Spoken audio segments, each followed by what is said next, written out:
Well, he may not have the gold at home to prove it, but many believe on any given Saturday night you are looking live at the best middleweight on this roster, the Brazilian Paulo Costa, the artist formerly known as Borrachinha, but man, has he been erasing UFC competition left and right. His fight against Yoel Romero will be one that they are talking about deep into the next century. This man is the total package, and tonight looks to inch one step closer to future UFC gold and blue.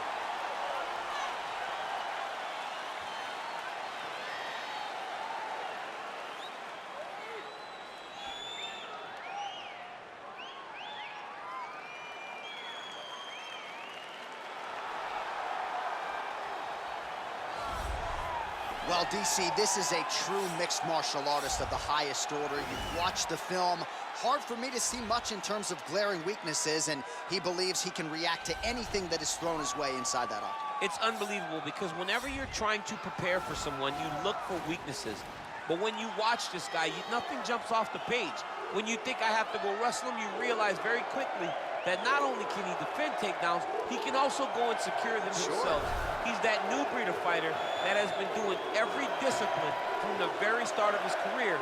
You know you're looking at a guy that will contend for a championship. And if our fighter meeting on Thursday is any indication, confidence, not an issue for this young man coming in here tonight.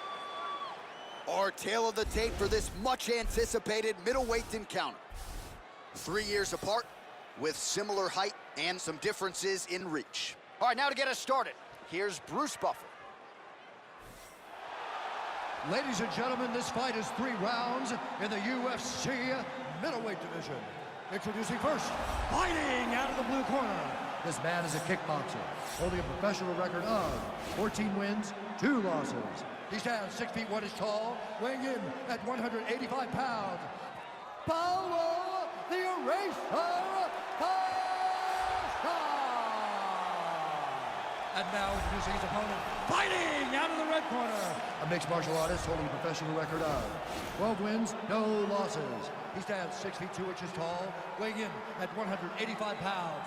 Fighting out of Stockholm, Sweden, Khamzat Chimaev!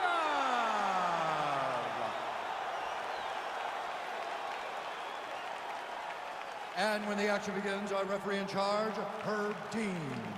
Herb Dean, our third man in the octagon for this one. Ready.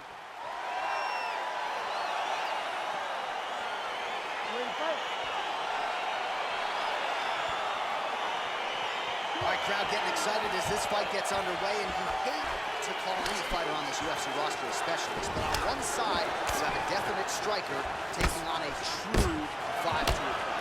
And you see a guy in the striker who knows exactly who he is. He knows where the fight needs to be. He knows what he has to do in order to be successful. Let's see if he can keep his opponent off of him. All right, side control now. We'll see if he can advance position. Well, anytime you are in a ground fighting situation with this fighter, you're potentially playing with fire. All the ground and pound strikes continue to rain down. The opponent better move out of harm's way or the referee's going to stop this. He better start to move, and when his opponent starts to posture, he needs to put his feet on the hip, push him away, and try to escape this very, very dangerous position.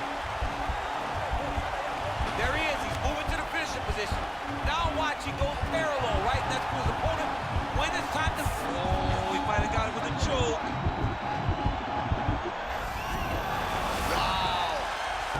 Ooh, right into side control, DC. This is where you want to be now because you get to make your opponent decide. They try to turn back into you, you can attack guillotine. If they turn away to try to get to your knees, you throw your hooks in and you got all your rear choke submissions. Oh, he's got the ground and pound going now. He's putting him in exactly the positions he needs to be in right now. He's able to relax here. And he understands, being a veteran of so many fights, that as long as he's on top, he's winning. He feels like he's winning here. Just over 2 minutes now to go.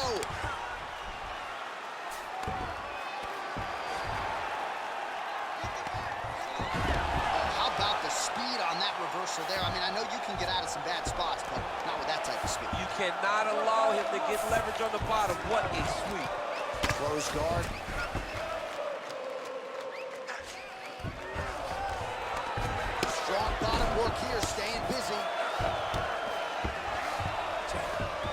So you got to be careful playing on the ground with this guy. You don't want to mess around for too long. Oh, nicely done there as he escapes back to his feet. You got to check these low leg kicks. Nice punch by Costa. This is a huge shot there, DC. I'm not sure how he stayed upright. I mean, when you get hit with a shot like that, to stay standing shows and talk to your toughness. And they separate.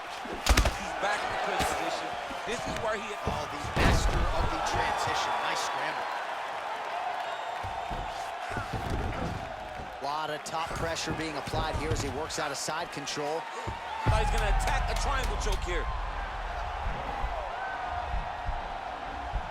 Watch triangle, watch triangle. Oh, and there's the horn at the end of the round. So the fighter was really caught in a submission there just as the horn sounded. Safe to say he was saved by the bell there. So back to the stools they go. 60 seconds to recover here.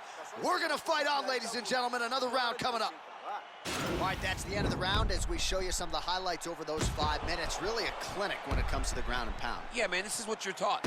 When you're learning to become a ground and pound fighter, you want to do it exactly like he did. Gain posture, have height, control hands and wrists. Land strikes, don't throw too many, throw just enough control, throw again, control. He did it perfect. All right, DC, here we go with our next round. And how about the ground and pound skills in the previous round? His opponent better make some adjustments or Mom's not going to recognize him. You're funny. He's got no actions to change this because this guy on top is so good with his pressure. He's not even controlling your body with his hands. And that's the detail that everybody's missing. He's sitting in that half guard, and his bottom half is securing his opponent. So his top half is moving. It's adjusting. He's posting his hand on his face, dropping elbows. When he's able to pull back, he's throwing his punches. There is a there's a real intelligence in his approach to his ground and pound. It is truly, truly great to watch. It is unbelievable to watch a guy so skilled in such an important area of fight. Oh, wow, oh!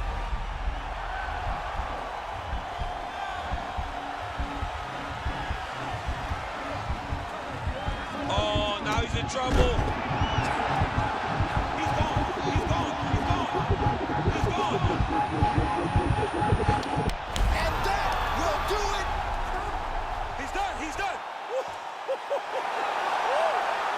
Yeah, great job executing the submission in that fight. Really strong work. You can see the years of repetitions in the gym to set it up and ultimately get the tap there.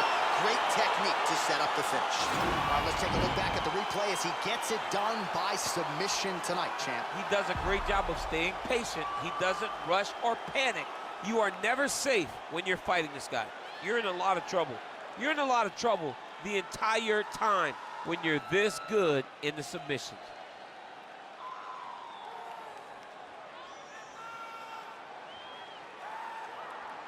So there he is, your winner by submission, and that's exactly how you put the rest of this division on notice. Looks like this guy could be a factor moving forward in this division. Ladies and gentlemen, referee Herb Dean's called a stop to this contest at 1 minute, 59 seconds of round number 2. Declaring the winner by tap out, Khamzat Chimaev! All right, so there he is, all smiles and rightfully so after he gets the job done by submission tonight. You told me off the air before the fight that he was going to submit him, and that's exactly what happened, man. I mean, you know, this guy has such a great submission game that you cannot lay in his guard. And his opponent is known to lay in the guard. He made him pay for it tonight and got the submission victory.